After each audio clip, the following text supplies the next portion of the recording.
नमस्कार मित्रांनो, मी सुदीप तुमचं स्वागत करतोय एका नवीन मैदानाच्या मुलाखतीमध्ये. तर आपण आलोय मित्रांनो निपाणीमध्ये. तर येत्या 1 तारखेला भव्य बैलगाडी शर्यतीचं आयोजन केले निपाणीमध्ये.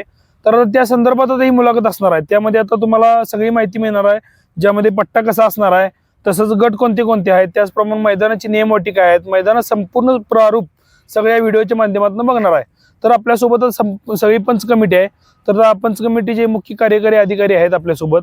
त्यांना आता आपण विचारूया की नेमकं गट कोणते कोणते आहेत, त्याचप्रमाणे मैदानचे नियम काय असणार आहेत, मैदानचं संपूर्ण पट्टा कशा प्रकारे असणार आहे, माळ आहे का डांबरे आहे, ही संपूर्ण माहिती आता व्हिडिओमध्ये बघणार आहे आपण. तर दादा पहिलं तुमचं नाव सांगा. नमस्कार, मी निकू पाटील. मी आता सध्या निपाणी टाउन प्लॅनिंगला चेअरमन म्हणून कार्यरत आहे. 1 जानेवारी 2011 रोजी कृषीधन दूध संस्था आम्ही निपाणीमध्ये स्थापन केली. यामध्ये आमचे मित्र वेटरनरी डॉक्टर सचिन काटकर, त्याचप्रमाणे आमचे सिनियर बाळासाहेब पवार, या सर्वांनी मिळून डेअरी चालू केली. आणि शहरामध्ये डेअरी चालू करतेवेळी आम्हाला म्हणजे शंका घेतली लोकांनी. आम्हाला म्हणजे वेड्यात काढण्याचा प्रकार झाला इथं की ही डेअरी शहरामध्ये चालेल किंवा नाही. पण गेली 14 वर्षे आम्ही डेअरी यशस्वीरित्या चालवत आहोत. आणि आम्हाला ह्याच्यासाठी आम्ही एक मैदान घ्यायचं ठरवलं. डॉक्टर मला नेहमी सांगत होते की आपण डेअरीच्या वर्धापन दिनानिमित्त शर्ती ठेवूया. आणि त्या निमित्तानं आम्ही 1 जानेवारी 2026 रोजी डेअरीच्या वर्धापन दिनानिमित्त मैदानी आम्ही ठेवत आहोत. आणि मैदान करायचं तर मोठंच करायचं असं आम्ही एक डोक्यात विचार घेतलं. आमचे मंगावत अण्णाही, त्यांना आम्ही बोलून घेतलं. मंगावत अण्णांना विचारलं मी कशा पद्धतीनं करूया. डॉक्टरने आणि मंगावत अण्णांनी मला सांगितलं की मैदान करतेवेळी आपण मोठं करूया, त्याच्यामध्ये तुमचा विचार काय मला विचारलं. मी म्हटलं आपण काहीतरी म्हणजे शेतकरी असतात, म्हटलं शेतकऱ्यांच्यासाठी आपण काहीतरी एक म्हणजे मोटरसायकलींचं मैदान ह्यावेळी ठेवूया. त्याप्रमाणे मी हे दोघे पण झालं आम्ही ठरवलं. आणि प्रथम क्रमांक जनरल बैलगाडीसाठी आम्ही युनिकॉर्न प्रथम क्रमांकासाठी, द्वितीय क्रमांकासाठी स्प्लेंडर आणि तृतीय क्रमांकासाठी HF डिलक्स हे बक्षीस द्यायचं ठरवलं. तसेच जनरल घोडागाडीसाठी 10,000 प्रथम क्रमांक, द्वितीय क्रमांक 7,000 व तृतीय क्रमांक 5,000 देण्याचं आम्ही ठरवलं. तसेच बैलघोड्या जनरलसाठी 15,000 प्रथम क्रमांक, द्वितीय क्रमांक 10,000 व तृतीय क्रमांक 7,000 देण्याचं ठरवलं. त्याचप्रमाणे आदत बैलघोडा ह्या गटासाठी प्रथम क्रमांक 7,000, द्वितीय क्रमांक 5,000 व तृतीय क्रमांक 3,000 या पद्धतीनं बक्षीस द्यायचं ठरवलं. अशा प्रकारे शेतकऱ्यांच्या हिताचा किंवा युवकांना जे हवं आहे त्याचा विचार आम्ही करून युवकांना मोबाईलच्या युगातून बाहेर काढण्यासाठी इथनं पुढे आमचा प्रयत्न असेल. त्या दृष्टीनं ह्या आमचे सर्व संस्थेचे संचालक, मळा ग्रुप, निकू पाटील मित्र परिवाराचे सर्व सदस्य, तसेच दौलतराव पाटील PKPचे सर्व पदाधिकारी यांचे सहकार्य मला नेहमीच लाभत राहिलेले आहे. आणि इथून पुढील काळातही अशा प्रकारच्या वेगवेगळ्या स्पर्धा आम्ही आयोजित करू. धन्यवाद. तर मित्रांनो, आता दादांनी सांगितलं की एक चांगला उद्देश डोक्यात ठेवून एक शेतकऱ्यांच्यासाठी एक चांगलं मैदान, म्हणजे आता कसं आहे बैलगाडी शर्यत म्हणले की सगळा शेतकरी वर्ग आहे, ह्या कोण बिझनेसमन येत नसतोय, कोण येत नसतोय. आणि जे डेअरीचं वर्धापन दिनानिमित्त मैदान ठेवलंय ती सगळी एक शेतकऱ्यांसाठी एक चांगला उपक्रम म्हणूनच ती डेअरी काढलेली. तर हे सगळं योगायोग जुळून आलाय. तर आता आपण दादाने सांगितलं की बक्षीस कोणती कोणती आहेत, ज्यामध्ये जनरलला युनिकॉर्न आहे पहिलं बक्षीस, दुसरं बक्षीस स्प्लेंडर आहे, त्याचप्रमाणे तिसरं बक्षीस होतं HF डिलक्स. तर आता 4 गटात हे मैदान पार पडणार, तुम्ही ऐकलंच, ज्यामध्ये जनरल बैलगाडी, जनरल घोडाबैल, घोडागाडी जनरल आणि आदत घोडाबैल. आता कर्नाटकात असल्यामुळे घोडाबैलला काय हरकत नाही. तर आता सगळ्यात महत्त्वाचं असतं मैदानाची नियमवाटी. तर आता नियमवाटी काय आहेत आपण विचारूया. तर आपल्यासोबत आता पंच कमिटीचे मेंबर आहेत. आता त्यांना विचारूया नियमवाटी काय आहेत आणि पट्टा नेमका कसा असणार आहे, कारण हे माळाचा पट्टा आहे का डांबरीचा पट्टा, ही संपूर्ण माहिती बघूया. तर दादा पहिलं तुमचं नाव सांगा. मी सचिन काटकर. मैदानचं स्वरूप असं आहे, मैदान सुटायला माळ आहे, एक अर्धा किलोमीटर एवढा माळ असल्यामुळं सुटायला वगैरे पैसा आहे, अडकाअडकी होऊन याची आम्ही काळजी घेतलेली आहे पहिली गोष्ट.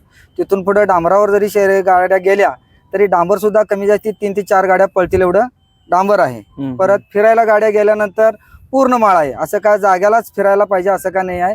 पूर्ण गोल राऊंड घेऊन कुठली दुखापत नव्हता, अडकाडकी न होता ते मैदान फिरून रस्त्याला लागेल अशा पद्धतीचं नियोजन केलेलं आहे.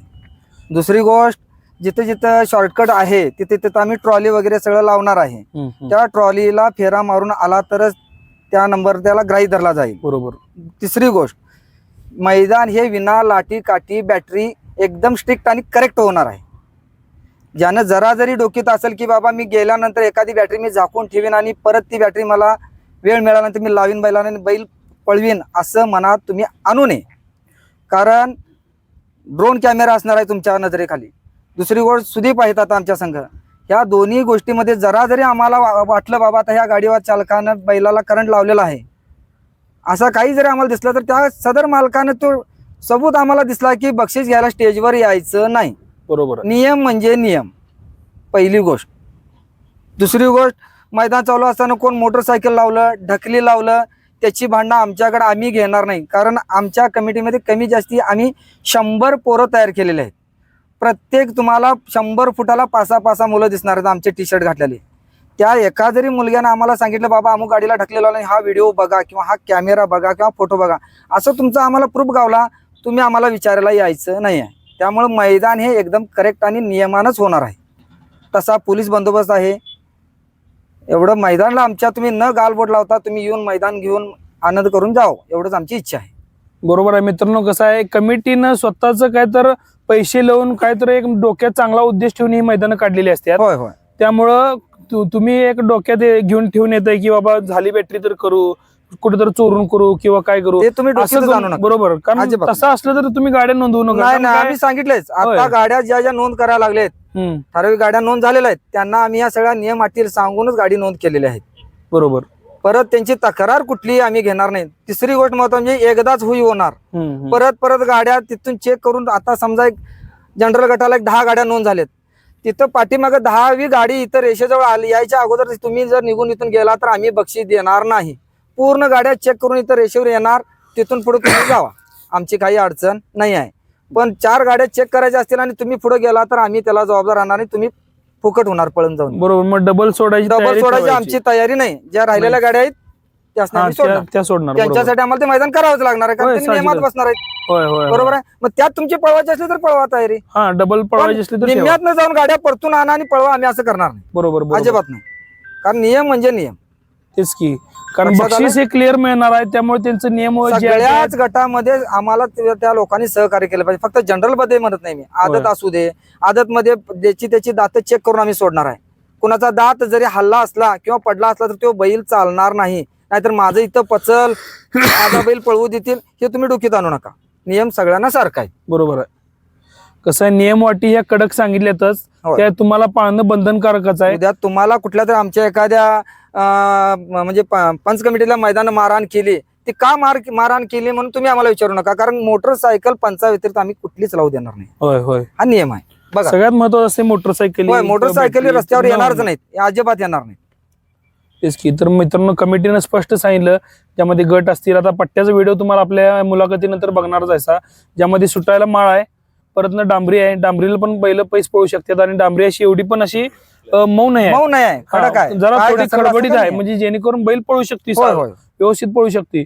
आणि परत परतायला पण माळ आहे, माळ आहे. त्यामुळे कुठल्याही प्रकारची अडचण नाही, जेणेकरून बैल एकमेकात अडकतील किंवा तोंडावर येतील, आडवी येतील, अशी पण कुठं काही प्रकार होणार नाही नाही, तसा काय सगळ्यात प्रकार होत महत्वाचं कलरला हेच असते डांबरीवर जेव्हा बैल पळत तेव्हा. नाही, एकदम पण त्यांनी कलरला पण माळ ठेवल्यामुळे एक चांगली गोष्ट आहे, होय. जेणेकरून बैलांचा खोळंबा व्हायला नको. आणि अंतर आता आपल्याला अंतर किती असणार आहे? 7 किलोमीटर होईल. हा, जाऊन येऊन 7 जाता येता मिळून 7 किलोमीटर जनरल गटाला अंतर होईल. आदतसाठी 4 किलोमीटर, जाता 2 किलोमीटर, येता 2 किलोमीटर. बरोबर. आता ही संपूर्ण डिटेल्स तुम्ही बघितलाच. आता पुढे आपण पट्ट्याचा व्हिडिओ बघूया आणि ही मुलाखत आता इथंच थांबूया. धन्यवाद मित्रांनो. नमस्कार.